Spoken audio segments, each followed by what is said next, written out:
કરવા નહીં જઈશ. અને લગન પછી હું મારા બધા ક્રેડિટ કાર્ડ ડેબિટ કાર્ડ જેટલું પણ કમાઈશ બધું જ તમારી દીકરીને આપી દઈશ. મારા બધા બેંક એકાઉન્ટ તને આપી દઈશ. તો બધું દાન જ કરી દીધું છે. ચાલો જોરદાર તાળીઓ થઈ જાય આપણા માટે. Well, thank you so much Harsh for coming here. Well, છેલ્લે તો અમી વાસી જઈવા પલક લઈને. ઓકે સો વેલ મારું હજી એક સવાલ છે કે આ તો આપણે પૂછ્યું કે હસબન્ડને સોરી વાઈફને ખુશ રાખવા માટે શું કરવું જોઈએ. ઉપસ્થિત છે તમારું નામ સર?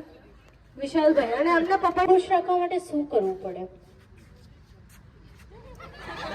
હવે કોણ જાણે બીજી પણ હોય.